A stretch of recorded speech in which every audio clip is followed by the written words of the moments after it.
In the vast expanse of the galaxy, where civilizations rise and fall like waves upon cosmic shores, there exists a universal truth that every species has learned to respect. Never underestimate a human with a rifle and something to prove. The Galactic Marksmanship Championships have been dominated by the HFY for over 3 centuries. Their 4 eyes, capable of seeing across multiple spectrums simultaneously, their naturally steady appendages, and their mathematical precision had made them the undisputed masters of long-range combat. No species had ever come close to challenging their supremacy, until a single human stepped onto the range with an ancient projectile weapon, looked down a scope that seemed primitive by galactic standards, and whispered words that would echo across the stars. 1 shot, 1 kill. What happened next didn't just break records. It shattered the very foundation of what the galaxy believed possible. This is the story of how humanity announced its arrival not with grand fleets or diplomatic ceremonies, but with the simple, terrifying precision of a single bullet traveling 1,000 meters through alien air. The target never saw it coming. Neither did the galaxy.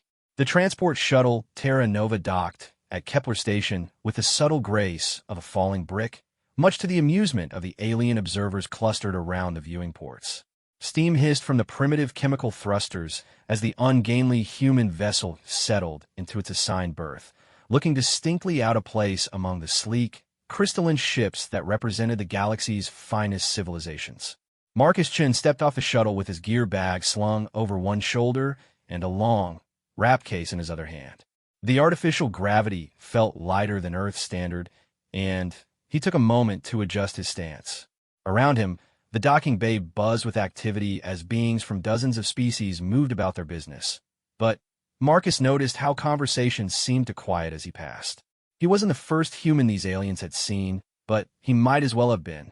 Humanity had only made contact with the Galactic Federation 18 months ago, and their reputation preceded them in ways both fascinating and terrifying. The galaxy had heard stories about humans, their stubbornness, their refusal to accept defeat, their disturbing tendency to turn the most mundane objects into weapons. But seeing one in person was still a novelty. "You must be the human representative," came a voice that sounded like wind chimes caught in a gentle breeze. Marcus turned to see a tall, ethereal being approaching him.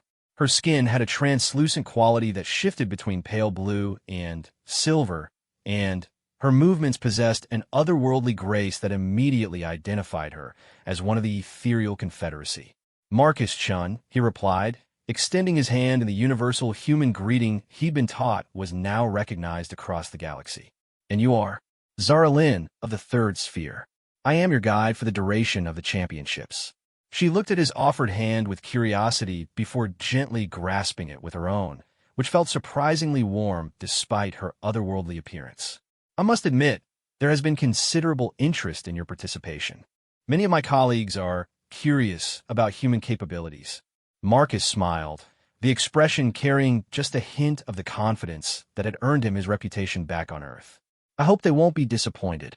As they walked through the station's corridors, Marcus couldn't help but marvel at the diversity surrounding him. Kepler Station had been built as a neutral ground where the galaxy's various species could interact without the political tensions that plagued their homeworlds. The architecture reflected this diversity, corridors that could accommodate beings ranging from the insectoid hive minds to the massive, rock-like titans of Zirion. "Tell me about the Vexhai," Marcus said as they passed a group of beings that looked remarkably like tall, elegant mantises. Their 4 eyes moved independently, constantly scanning their surroundings with an alertness that spoke of predatory instincts refined over millennia. "Ah, the defending champions." Zerlin's voice carried a note of respect tinged with something that might have been fear. "The Vexhai have dominated marksmanship competitions for over 300 years. Their physiology gives them significant advantages. Multiple eyes that can perceive across several spectrums simultaneously, appendages that can remain perfectly steady for extended periods, and a mathematical approach to trajectory calculation that borders on the supernatural." They stopped before a large viewport that looked out into the station's central chamber. Below them, Marcus could see what appeared to be a massive shooting range, with targets positioned at various distances. At the far end, barely visible even with the chamber's advanced lighting, he could make out targets positioned at what had to be the maximum range, 1,000 meters. Their current champion is Vexthorak the Unerring, Zara Lynn continued. He has not missed a target in competitive shooting for 47 years. His precision is so legendary that other species have simply stopped competing in the long-range categories. The Galactic Federation was actually considering retiring the 1,000-meter competition due to lack of participation. Marcus studied the range below, his experienced eye automatically calculating angles, wind patterns from the atmospheric circulators, and the lighting conditions. What do they use for weapons? Highly advanced energy rifles, Zara Lynn replied. Plasma-based projectiles with computer-assisted targeting systems. The technology is centuries ahead of anything. She stopped herself, realizing the potential insensitivity of her comment. Ahead of anything humans have. Marcus finished with an amused smile. Don't worry, I'm not offended. We're the new kids on the Galactic block. I'm sure our technology seems pretty primitive compared to what everyone else is using. Zara Lynn's expression shifted to something that might have been embarrassment. I meant no disrespect. Human technology is simply different. Your species has a remarkable ability to achieve results through unconventional means. They continued their tour, passing by various species engaged in preparation for the upcoming championships. Marcus observed everything with the methodical attention of a professional soldier. He noticed how the reptilian saurians checked their equipment with ritualistic precision, how the gaseous nebula dwellers communicated through color changes in their containment suits, and how the cybernetic techno-collective beings interface directly with their weapon systems. Where'll I be staying? Marcus asked as they entered a lift that rose silently through the station's levels. The human quarters are in Section 7, Zara Lynn replied. We've tried to accommodate Earth-standard atmosphere and gravity. I hope you'll find them comfortable. The quarters were indeed comfortable, if Spartan. Marcus set his gear bag on the simple bed and carefully placed his rifle case on the desk. The room had a small viewport that looked out into space, where he could see ships from dozens of different civilizations coming and going from the station. I should warn you, Zara Lynn said as she prepared to leave, there has been some discussion about your weapon. Many of the participants are curious about what kind of advanced technology humanity will bring to the competition. Marcus unlocked his rifle case and carefully lifted out his weapon. It was a thing of beauty in its simplicity, a bolt-action rifle that would have been familiar to marksmen from Earth's 20th century, though every component had been refined and perfected through generations of use. The wood stock showed the gentle wear of countless hours of practice, and the metal components had the subtle patina that spoke of meticulous care. Zara Lynn stared at the weapon with undisguised confusion. This is your competition rifle, modified Remington Model 700, Marcus said with pride, running his hand along the familiar contours. Custom barrel, match-grade trigger, hand-loaded ammunition. This particular rifle has been in my family for 4 generations. But it's so, she struggled for words, mechanical. There are no targeting computers, no energy projection systems, no stabilization fields. Marcus began the familiar ritual of weapon inspection, checking every component with the practiced movements of someone who could disassemble and reassemble the rifle in complete darkness. Sometimes the old ways are the best ways. I don't understand, Zara Lynn said, her voice carrying genuine confusion. How can you possibly compete against energy weapons using such primitive technology? Marcus looked up from his rifle, and, for the first time since his arrival, she saw something in his eyes that made her take an involuntary step backward. It wasn't hostility or anger. It was the quiet confidence of someone who had spent years perfecting their craft, combined with something else that she couldn't quite identify, but that triggered every survival instinct her species possessed. Because, Zara Lynn, Marcus said softly, this primitive technology has been sending projectiles exactly where humans want them to go for over 1,000 years. And, in all that time, we've learned one very important lesson. The weapon doesn't make the marksman. The marksman makes the weapon. As evening fell across the station's artificial day cycle, word spread through Kepler Station's corridors like wildfire. The human representative had arrived, and he had brought with him a weapon that none of the galaxy's finest marksmen could understand. Some dismissed it as primitive arrogance. Others wondered if humanity's reputation for achieving the impossible might extend to marksmanship. In his quarters, Marcus continued his preparations with the methodical precision that had made him the finest marksman Earth had to offer. He cleaned his rifle, checked his ammunition, and ran through mental calculations for atmospheric conditions, gravity variations, and the countless other factors that could affect a bullet's flight over 1,000 meters. Tomorrow, the galaxy would see what human precision really meant. But tonight, as he settled into an unfamiliar bed surrounded by the hum of alien technology, Marcus allowed himself a small smile. He had spent his entire life preparing for challenges that seemed impossible to overcome. The fact that this particular challenge happened to involve aliens with 4 eyes and energy weapons was just another variable to account for. After all, the target was still just a target, no matter how far away it was. And Marcus Chun had never met a target he couldn't hit. The main competition hall of Kepler Station buzzed with an energy that seemed to vibrate through the deck plating itself. Beings from across the galaxy had gathered to witness what many considered the ultimate test of precision and skill. The Galactic Marksmanship Championships occurred only every 5 years, and this year carried special significance. It marked humanity's first official participation in any galactic sporting event. Marcus arrived early, his rifle case in hand, and his competition gear bag slung over his shoulder. The hall was massive, easily capable of holding thousands of spectators in tiered seating that accommodated the wildly diverse physiologies of the Federation's member species. The range itself stretched out before him like a technological marvel, with advanced holographic targets, atmospheric control systems, and measurement devices so precise they could detect variations in projectile placement down to fractions of millimeters. Impressive, he murmured to himself as he approached the competitor registration area. First time seeing a proper galactic range. The voice belonged to a being that looked like a cross between a rhinoceros and a tree trunk, standing nearly 3 meters tall with bark-like skin and eyes that glowed with an inner amber light. I'm Groot Han of the Ironwoods Collective.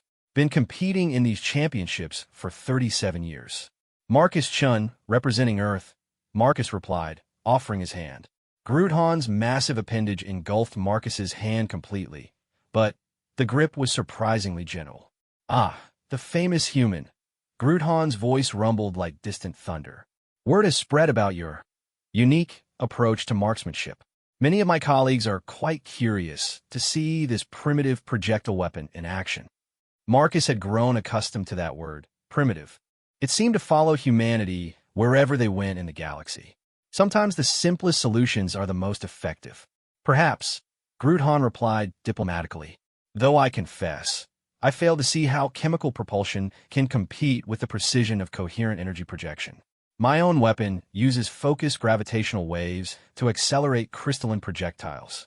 The trajectory calculations are handled by quantum processing matrices that can account for 17 different variables simultaneously. As they spoke, other competitors began arriving, each representing the pinnacle of their species' marksmanship tradition. Marcus observed them with professional interest, noting how each brought technology that seemed pulled from humanity's most ambitious science fiction dreams. The Crystalline Communion representatives carried weapons that appeared to be grown rather than manufactured, their organic curves pulsing with bioluminescent patterns. The Hive Mind Collective participants moved with perfect synchronization, their shared consciousness allowing for coordination that individual marksmen could never achieve. And then there were the Vex High. Marcus felt the change in atmosphere the moment they entered the hall. Conversations quieted, and even the most confident competitors seemed to defer to their presence. The Vex High moved with predatory grace, their 4 eyes constantly scanning and assessing their environment. Their weapons were works of art, elegant constructions of unknown metals that hummed with barely contained energy. At the center of their group was a being that could only be Vex Thorak, the Unerring. He was taller than the others, his exoskeleton bearing intricate scarification that Marcus suspected represented some form of achievement marking. When those 4 eyes focused on Marcus, the human felt as though he was being dissected and cataloged with clinical precision. The primitive human, Vex Thorak's voice carried the clicking undertones characteristic of his species, but his command of galactic standard was perfect. I have heard much about your species' reputation for stubbornness. I confess curiosity about whether this extends to marksmanship. Guess we'll find out. Marcus replied evenly, meeting that alien gaze without flinching. Vexthorak's mandibles clicked in what might have been amusement. Indeed. I look forward to our competition, Marcus Chun of Earth. It has been many years since anyone provided even the illusion of challenge. The opening ceremonies began with pomp and circumstance that would have impressed even the most jaded Earth diplomat. Representatives from the Galactic Federation spoke about unity, precision, and the bonds forged through friendly competition. Holographic displays showed the history of the championships, featuring legendary marksmen whose skills had passed into the realm of myth. When the competition brackets were announced, Marcus found himself placed in the preliminary round alongside 47 other competitors, all vying for the 8 spots that would advance to the championship rounds. The format was elimination style, with distances starting at 200 meters and increasing incrementally for each round. Competitors will begin with the 200-meter precision challenge, announced the ethereal judge, her voice carrying clearly through the hall's acoustic systems. Each marksman will have 3 shots at targets measuring 5 centimeters in diameter. Best combined accuracy determines advancement. Marcus took his assigned position at firing station 23, between a nervous-looking Aquarian whose equipment required a constant mist of hydrating fluid and a confident mechanoid whose cybernetic implants were already interfacing with the range's targeting computers. As he opened his rifle case, conversations around him gradually died away. The other competitors, officials, and spectators all seemed drawn to watch as Marcus assembled his weapon with practiced efficiency. The bolt-action mechanism's metallic clicks seemed absurdly loud in the suddenly quiet hall. Competitors may begin range estimation and atmospheric assessment, the judge announced. Around him, Marcus watched as his fellow competitors activated sophisticated scanning devices, consulted holographic wind charts, and interfaced with atmospheric analysis systems. The mechanoid beside him was receiving data streams directly through his neural implants, while the Aquarian consulted a device that projected 3-dimensional atmospheric models. Marcus looked downrange at the targets, barely visible at 200 meters. He didn't activate any electronic devices or consult any computers. Instead, he did something that made every observer lean forward in fascination. He wet his finger and held it up to test for air movement. By the sacred equations, whispered the Aquarian, what is he doing? Marcus ignored the attention and settled into his shooting position. The rifle felt familiar in his hands, like greeting an old friend after a long absence.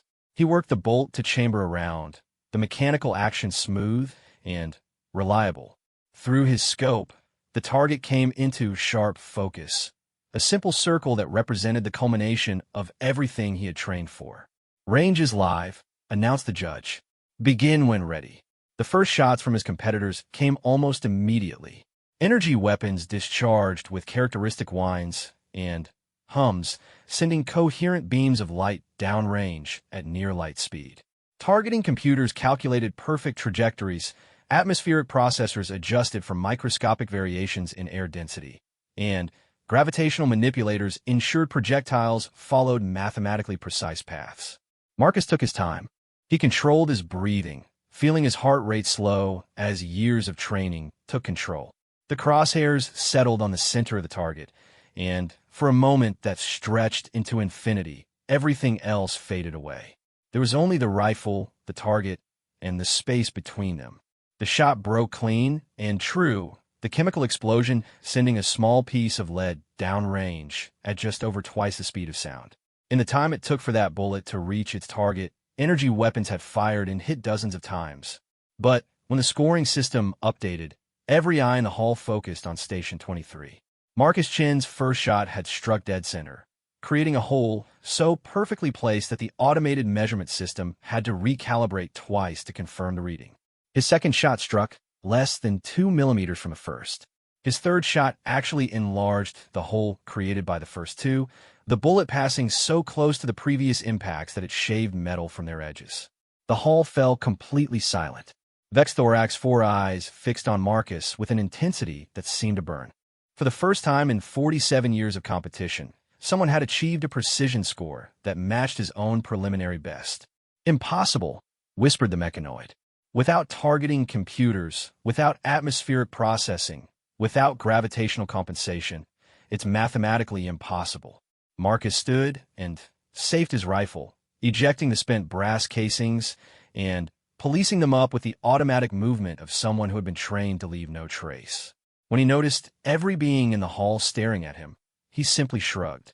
Like I said, Marcus called out to Groothan, who was staring at the scoring display in disbelief. Sometimes the simplest solutions are the most effective. The preliminary rounds continued, but the atmosphere had fundamentally changed. Word spread through the station's corridors like wildfire. The human had matched the legendary precision of the Vexhai using a primitive chemical weapon. Spectators who had come expecting to see humanity embarrassed instead found themselves witnessing something that challenged everything they thought they knew about marksmanship. As the day progressed, Marcus advanced through each round with mechanical precision. At 300 meters, 400, 500, each distance brought new challenges that his competitors met with increasingly sophisticated technology. And each distance saw Marcus achieve the same result. Perfect or near-perfect accuracy using nothing but skill, experience, and a rifle that their great-grandfathers might have recognized. By the end of the day, 8 competitors remained for the championship rounds. The Vexhai had 3 representatives, including Vexthorak. The other 4 spots went to the galaxy's other premier marksman, a crystalline communion symbiont whose weapon was actually a living organism, a mechanoid whose cybernetic enhancements included direct neural interface with his targeting systems, a nebula dweller whose gaseous form could achieve perfect stability, and a surprise entry from the usually peaceful agricultural collective whose precision apparently extended to more than just farming. And then there was Marcus Chun, the human with a bolt-action rifle who had somehow achieved scores that the galaxy's most advanced technology couldn't surpass. Tomorrow, Vexthorak announced, as the day's competition concluded, we will see if human stubbornness can survive the true test. 800 meters, 900 meters, and finally, his mandibles clicked with anticipation, 1,000 meters. The distance where legends are born. Marcus packed his rifle with the same methodical care he had shown all day. Around him, competitors and spectators spoke in hushed tones about what they had witnessed. Some called it luck. Others suggested that human technology was more advanced than they had been led to believe. But as Marcus walked back to his quarters, carrying a weapon that looked like it belonged in a museum compared to the technological marvels surrounding it, only one thought occupied his mind. Tomorrow, the galaxy would learn the difference between shooting and marksmanship. And Marcus Chun was very good at teaching lessons that stuck. The recreation deck of Kepler Station had been transformed into an impromptu gathering place for the remaining competitors and their supporters. What had started as casual post-competition socializing had evolved into something more intense, a psychological battlefield where tomorrow's matches would be won or lost before the first shot was fired. Marcus sat alone at a small table near the observation windows, methodically cleaning his rifle while the alien equivalent of sports commentary played on nearby screens. The weapon lay partially disassembled before him, each component receiving the careful attention of someone who understood that precision began long before pulling a trigger. Fascinating ritual, came a familiar clicking voice. Vexthorak approached with the predatory grace characteristic of his species, carrying what appeared to be a ceremonial cup in his primary manipulator. Is this how humans prepare for combat? Maintenance, Marcus replied without looking up from the bolt assembly he was inspecting. A clean rifle is a reliable rifle. A reliable rifle is an accurate rifle. Yet my weapon requires no such primitive maintenance. Vexthorak settled into a chair designed to accommodate his unique physiology. Energy matrices remain stable indefinitely. Crystalline focusing arrays self-regulate. Targeting computers update continuously. Tell me, Marcus Chun of Earth, do you not fear that your traditional methods may prove inadequate at extended range? Marcus finally looked up, meeting those 4 alien eyes with steady calm. Fear is just another variable to account for, like wind speed or atmospheric pressure. An interesting philosophy. Vexthorak's mandibles clicked in what might have been amusement. Though I wonder if you truly comprehend the magnitude of tomorrow's challenge. 1,000 meters represents the absolute limit of practical marksmanship.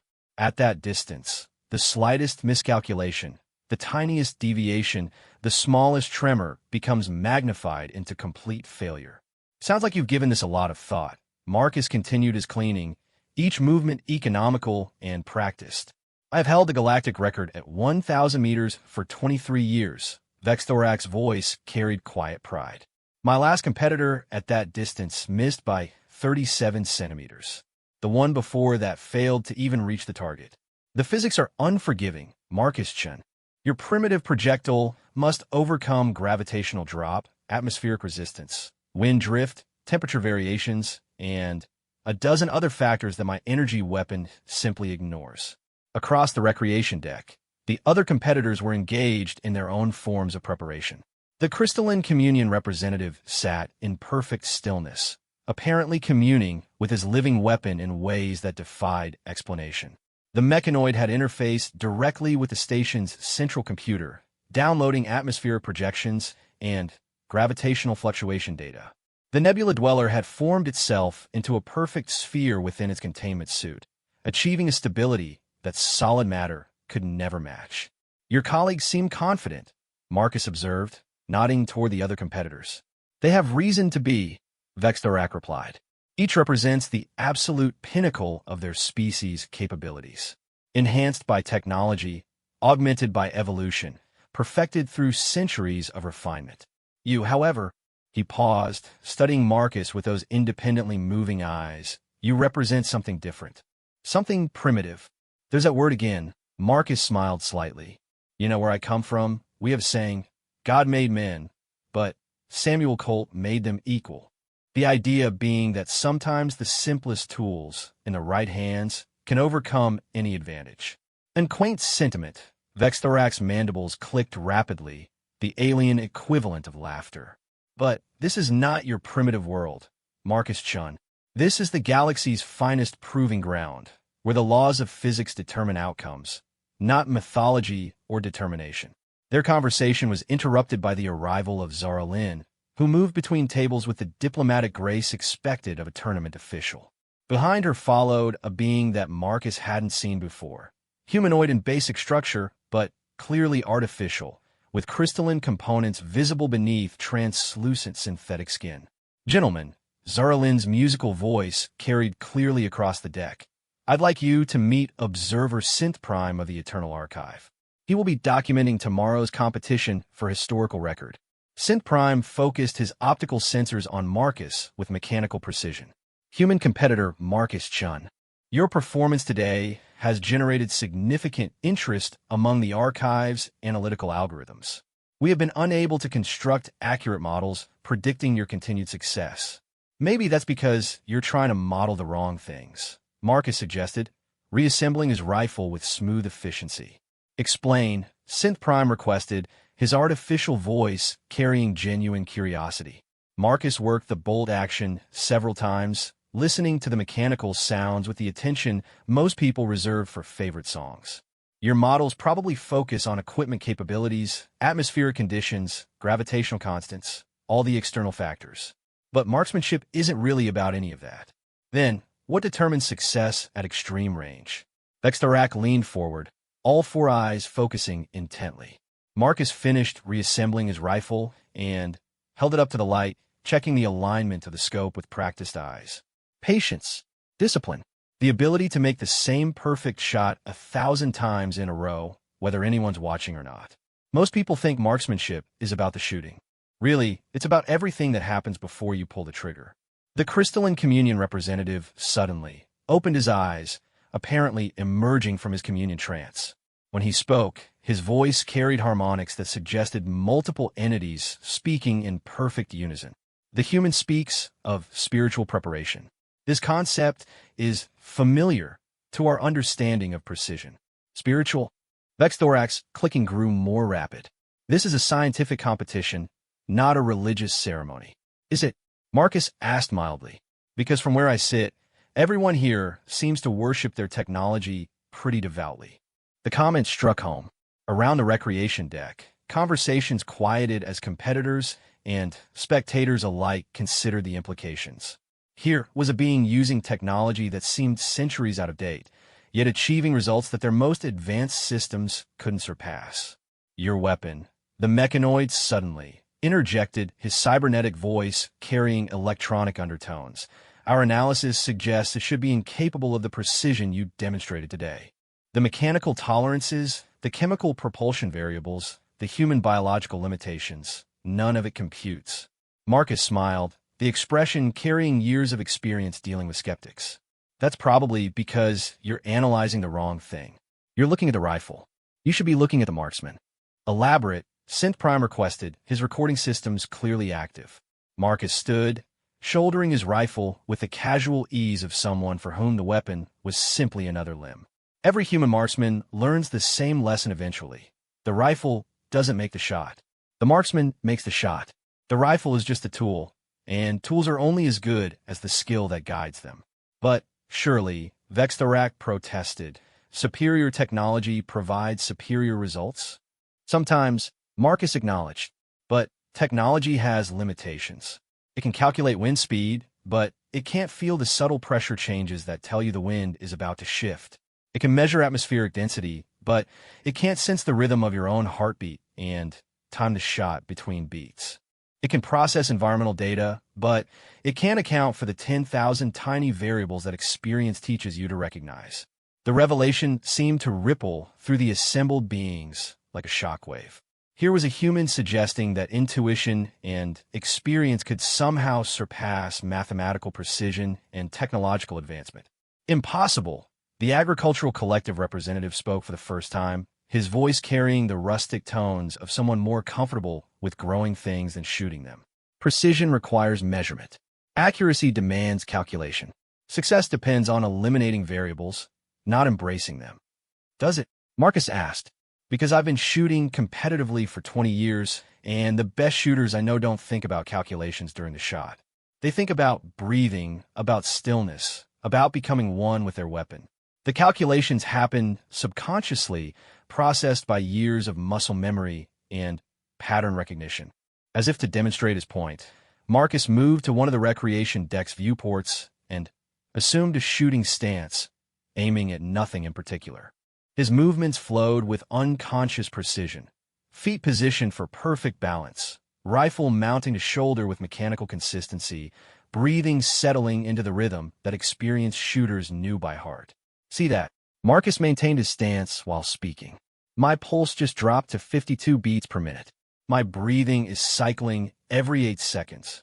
My grip pressure is exactly consistent with every shot I've fired in the last 5 years. And I'm not thinking about any of it. It's just happening. He relaxed his stance and turned back to the assembled competitors. That's what 20 years of practice looks like.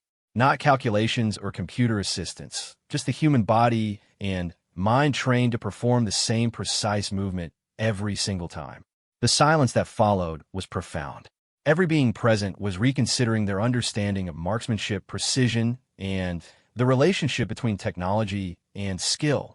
Tomorrow will be interesting, Vexthorak finally said, his voice carrying new undertones of respect, mixed with something that might have been uncertainty. Yes, Marcus replied, slinging his rifle over his shoulder. Yes, it will.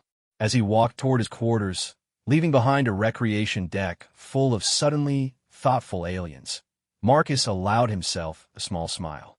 The psychology of competition was just as important as the mechanics of shooting, and he had just introduced an element of doubt into minds that had assumed technological superiority guaranteed victory. Tomorrow's match would be won or lost at 1,000 meters, but tonight he had planted seeds of uncertainty that would grow in his competitors' minds while they tried to sleep. And Marcus Chun had learned long ago that confident competitors were dangerous competitors, but confused competitors were vulnerable competitors. The mind games had begun, and the human was playing by rules the galaxy didn't even know existed. Dawn came to Kepler Station as it always did, artificially, with lighting systems gradually brightening to simulate the natural cycles that most species found comforting. But for Marcus Chun, dawn meant something more fundamental. It meant game day. He had been awake for 2 hours already, following a routine that had served him through countless competitions across Earth's most challenging ranges. Physical conditioning came first, calisthenics designed to warm muscles and joints, followed by breathing exercises that would slow his heart rate and center his mind. Then came weapon preparation, the methodical ritual of cleaning, inspection, and function testing that transformed a collection of metal and wood into an extension of his will. The championship hall buzzed with an energy that seemed to vibrate through the station's superstructure. Word of yesterday's preliminary rounds had spread throughout the Galactic community, and beings who had never shown interest in marksmanship found themselves drawn to witness what many were already calling the most significant sporting event in recent memory. Marcus arrived to find a range transformed.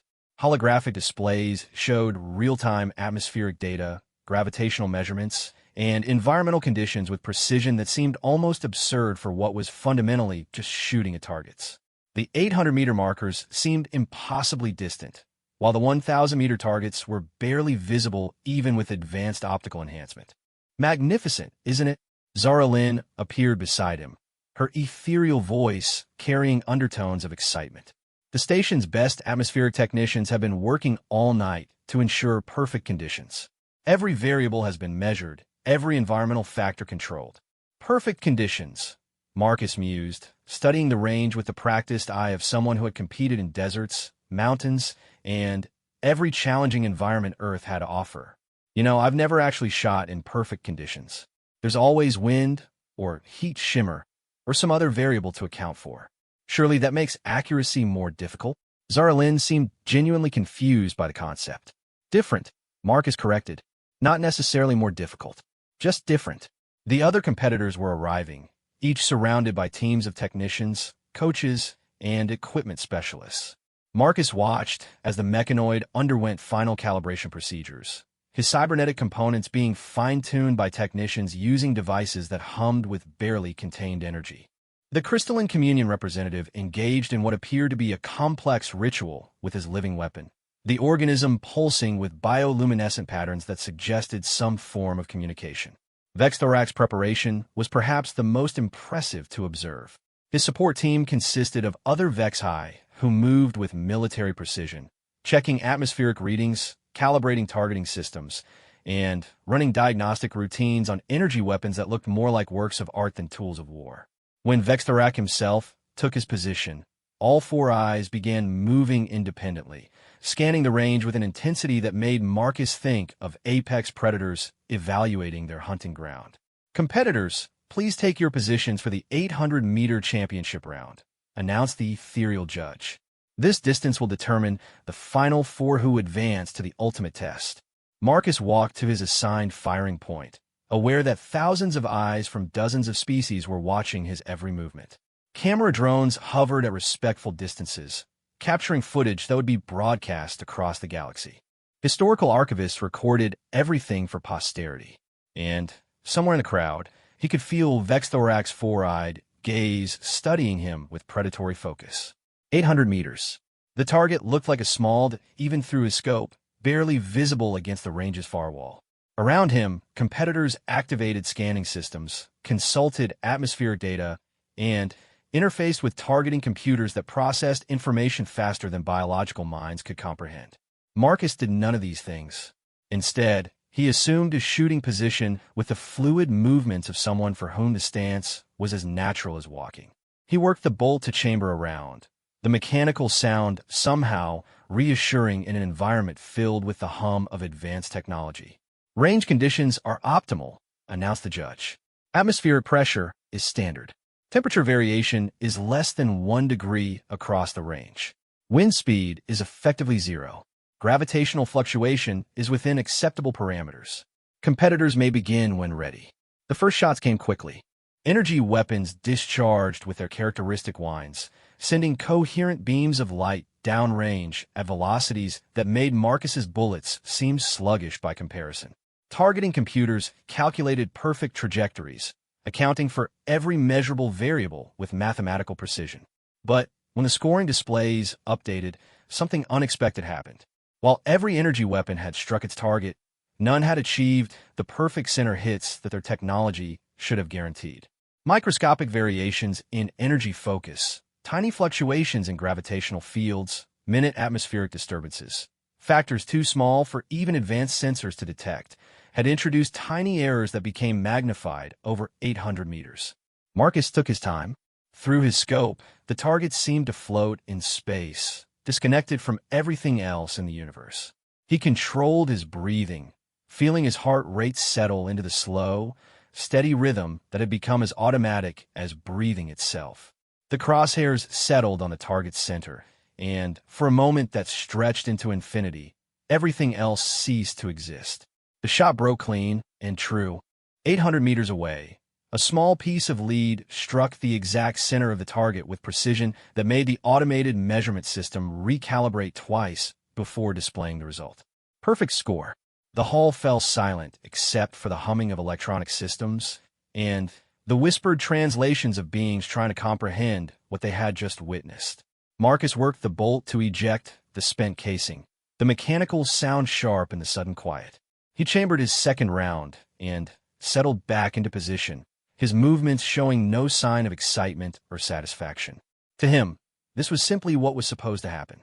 The second shot struck less than 1 millimeter from the first. The third shot actually struck the edge of the hole created by the previous two, the bullet shaving metal from the target as it passed through. When the final scores were announced, Marcus had achieved something that challenged everything the galaxy thought it knew about the relationship between technology and precision.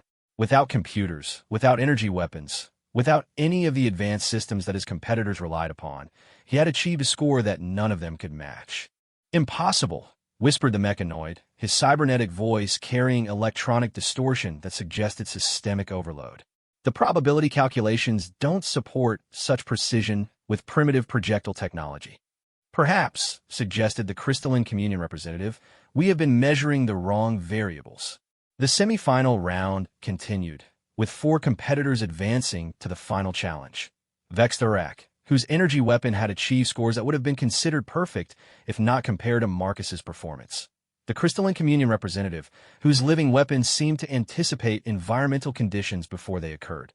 The nebula dweller, whose gaseous form could achieve stability that solid matter couldn't match. And Marcus Chun, the human with a bolt-action rifle, who was rewriting the rules of marksmanship. 900 meters, announced the judge as the range reconfigured itself for the next distance. The 4 remaining competitors will compete for the right to attempt the ultimate challenge, 1,000 meters. 900 meters. The target was barely visible even with optical enhancement, a tiny circle that seemed to mock the very concept of accuracy at such extreme range. The slightest miscalculation, the tiniest deviation, would result in complete failure. Marcus studied the range with professional interest. 900 meters was well beyond the effective range of most military rifles, entering the realm where every shot became an exercise in applied physics and environmental prediction. At this distance, bullets would drop several meters due to gravity, drift sideways due to wind effects, and lose velocity to atmospheric resistance.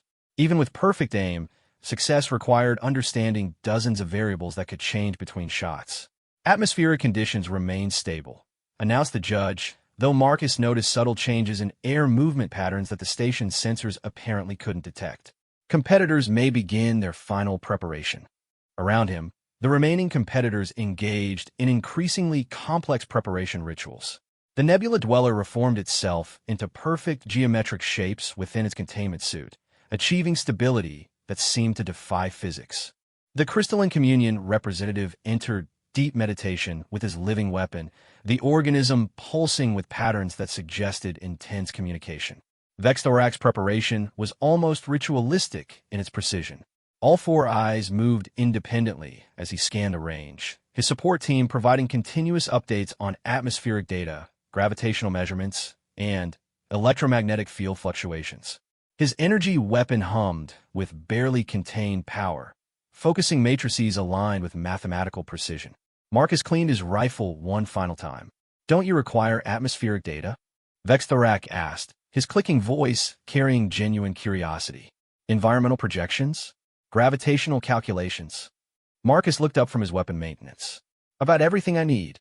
"How is that possible?" "At 900 meters, the slightest miscalculation will result in a miss," Marcus finished.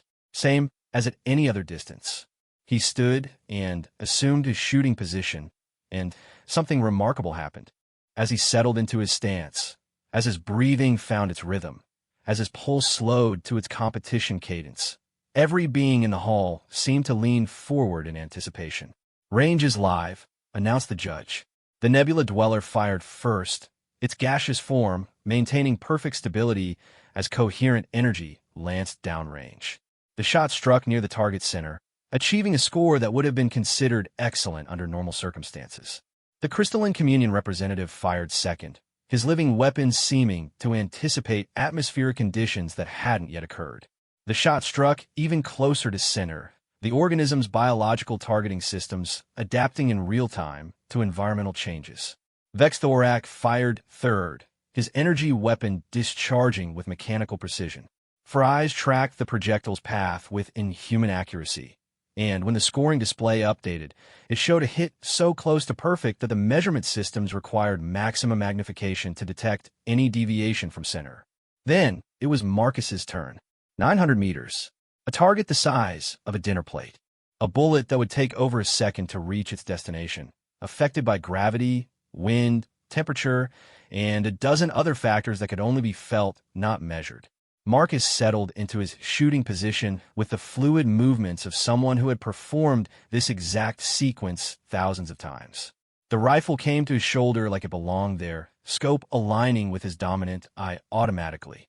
Through the glass, the distant target seemed to float in space, disconnected from everything else in the universe. He controlled his breathing, feeling his heart rate drop to competition levels. The crosshairs settled on the target's center, and for a moment that lasted forever, Marcus became part of something larger than himself. A perfect system of mind, body, and weapon unified in singular purpose. The shot broke clean and true, the chemical explosion sending a small piece of lead on a journey that would either validate everything he believed about marksmanship or end his competition in failure. 900 meters away, traveling at over twice the speed of sound, the bullet struck the exact center of the target with precision that made every advanced targeting system in the hall seem primitive by comparison. Perfect score.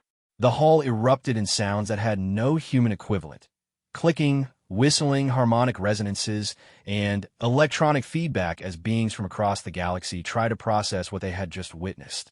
Camera drones swarmed for better angles.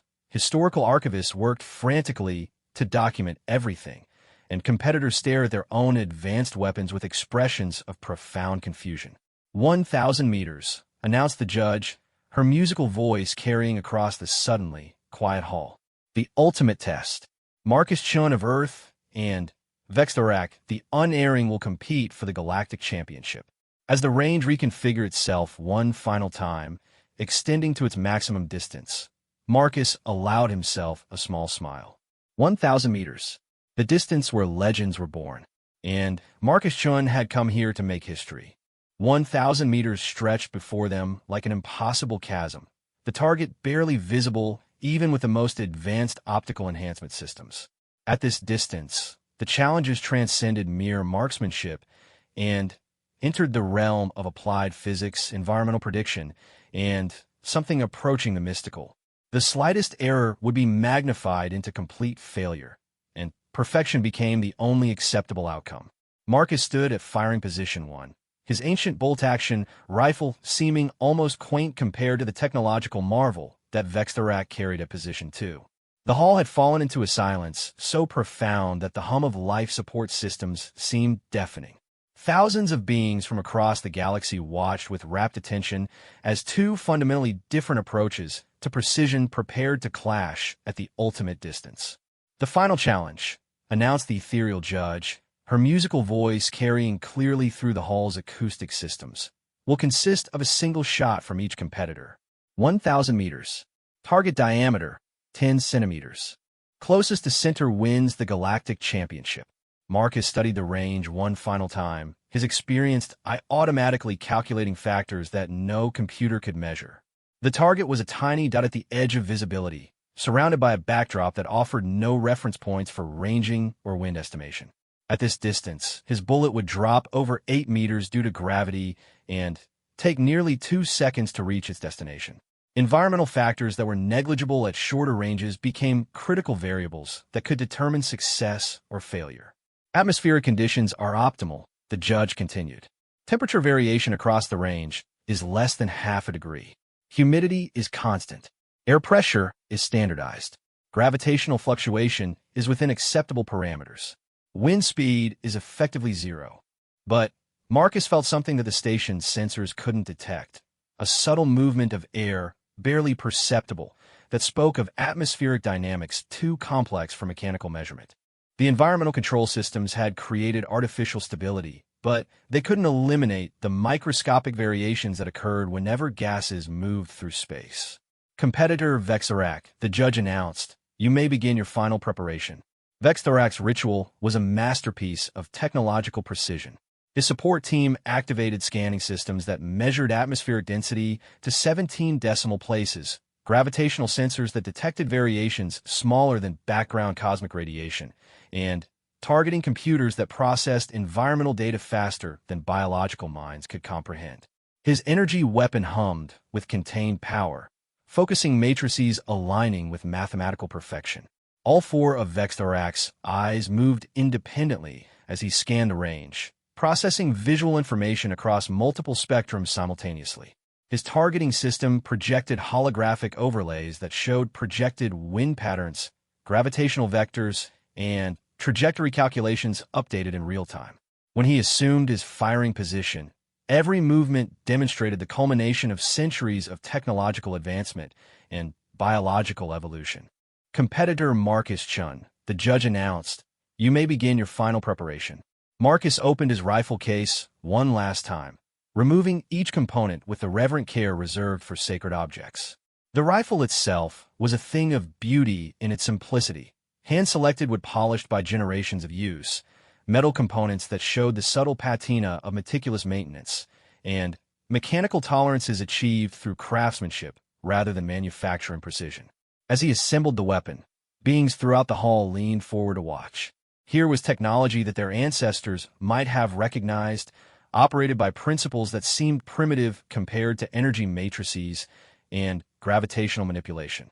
Yet somehow, impossibly, this simple collection of metal and wood had achieved precision that their most advanced systems couldn't surpass. No atmospheric scanning?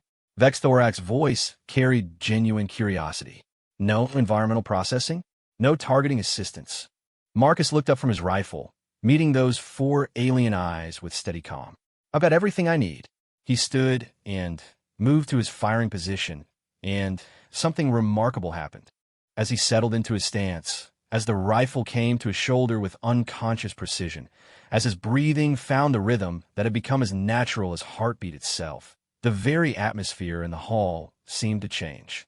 Beings who had spent their entire lives believing that technology determined capability watched as Marcus demonstrated something that challenged their fundamental understanding of precision. His movements flowed with unconscious grace, each position adjustment guided by muscle memory refined through decades of practice. The rifle seemed to become part of him, an extension of his will rather than a separate tool. 1,000 meters, Marcus whispered to himself, the words carrying clearly in the profound silence. Through his scope, the target seemed to float in space, a tiny circle that represented the culmination of everything he had trained for. At this distance, success required more than mechanical precision. It demanded perfect harmony between mind, body, and weapon. He controlled his breathing, feeling his heart rate drop to competition levels. The crosshairs settled on the distant target, and for a moment that stretched into eternity, everything else ceased to exist. There was no crowd, no pressure, no advanced technology humming around him, just the rifle, the target, and the space between them. "Competitors are free to engage targets," announced the judge. Vexthorak fired first. His energy weapon discharged with a brilliant flash that temporarily overloaded optical sensors throughout the hall. The coherent beam lanced across 1,000 meters in a fraction of a second, striking the target with precision that represented the absolute peak of galactic technology. The scoring display showed a hit just 2.3 centimeters from perfect center. The hall erupted in sounds of appreciation, clicking, whistling, harmonic resonances that spoke of beings recognizing true excellence. Vexthorak had achieved a score that represented the theoretical limit of what was possible at 1,000 meters, accounting for every measurable variable with mathematical precision. "Remarkable," whispered observers throughout the hall. "Truly the shot of a champion." Then, all attention turned to Marcus Chun. He remained in position, unmoved by the spectacular demonstration of advanced marksmanship that had just occurred beside him. Through his scope, the target seemed even smaller now, made more challenging by the knowledge that anything less than perfection would result in defeat. But Marcus Chun had spent 30 years preparing for this moment. Not just in training halls and competition ranges, but in deserts where heat shimmer made targets dance like mirages, on mountains where wind could change direction without warning, in conditions where technology failed, and only skill, experience, and determination could deliver success. 1,000 meters, a target 10 centimeters in diameter, a bullet that would lose velocity to air resistance, drop 8 meters due to gravity, and potentially drift sideways due to atmospheric effects too subtle for sensors to detect. Marcus felt the rhythm of his own heartbeat, timing his breathing to the spaces between pulses. The crosshairs settled on the target center, and for a moment that lasted forever, he became part of something larger than himself. A perfect synthesis of human determination, mechanical precision, and skill refined through generations of practice. The shot broke clean and true. 1,000 meters away, traveling at just over twice the speed of sound, a small piece of lead began its journey through space and time. It was affected by gravity, slowed by atmospheric resistance, influenced by microscopic air currents that no sensor could measure. But it had been sent on its path by someone who understood that marksmanship was more than calculation. It was art, science, and determination unified in singular purpose. 2 seconds later, the bullet struck its target. The scoring display updated, and the hall fell into a silence so profound that individual heartbeats seemed audible. Camera drones froze in position, historical archivists stopped recording, and beings from across the galaxy stared at numbers that challenged everything they thought they knew about the relationship between technology and precision. Marcus Chin's bullet had struck 0.7 centimeters from perfect center. Victory by 1.6 centimeters. The human had won the Galactic Championship using a rifle that looked like it belonged in a museum compared to the technological marvels surrounding it. The explosion of sound that followed had no equivalent in human experience.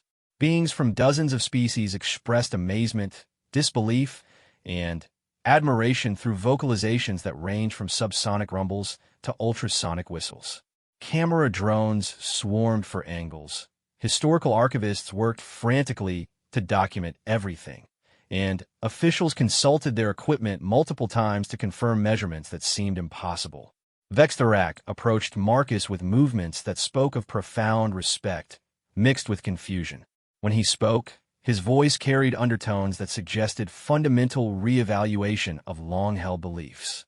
"Ow!" The single word carried the weight of centuries of assumed technological superiority. Marcus safed his rifle and began the familiar process of unloading and securing his weapon. "Practice," he said simply. "Patience, discipline, and the understanding that the weapon doesn't make the marksman. The marksman makes the weapon." But the calculations, Vexthorak protested. The environmental factors, the technological limitations of chemical propulsion, all accounted for, Marcus replied, cleaning his rifle with the same methodical care he had shown throughout the competition. Just not the way you might expect. As the awards ceremony began, beings throughout the galaxy struggled to process what they had witnessed. Humanity's first official participation in galactic competition had resulted not just in victory, but in a complete redefinition of what was possible. Advanced civilizations that had assumed technological superiority guaranteed dominance were forced to reconsider fundamental assumptions about capability and precision. "Ladies, gentlemen, and beings of all classifications," announced the ethereal judge, "I present the new galactic marksmanship champion, Marcus Chun of Earth." The applause that followed seemed to shake the station's superstructure. But for Marcus, standing on a platform surrounded by beings from across the galaxy, holding a rifle that his great-grandfather would have recognized, only one thought occupied his mind. This was just the beginning. Word would spread throughout galactic civilization about what had happened here. About a primitive human using primitive technology to achieve results that advanced civilizations couldn't match. About the power of skill, determination, and practice to overcome any technological advantage. And somewhere in space, on ships carrying beings from hundreds of different species, observers would report back to their governments that humanity possessed something that couldn't be measured, calculated, or replicated through technology alone. They possessed this simple, terrifying ability to achieve the impossible through sheer determination. As Marcus walked off the platform, carrying his rifle and wearing the simple satisfaction of someone who had proven a point that needed proving, he couldn't help but smile. The galaxy had learned something important today about the relationship between technology and skill. But more importantly, they had learned something about humans. And Marcus Chin suspected that this lesson was only the first of many that humanity would teach their new galactic neighbors. After all, there are always more targets to hit, more competitions to win, and more impossibilities to achieve. And humans had never met an impossibility they couldn't overcome with enough patience, practice, and determination.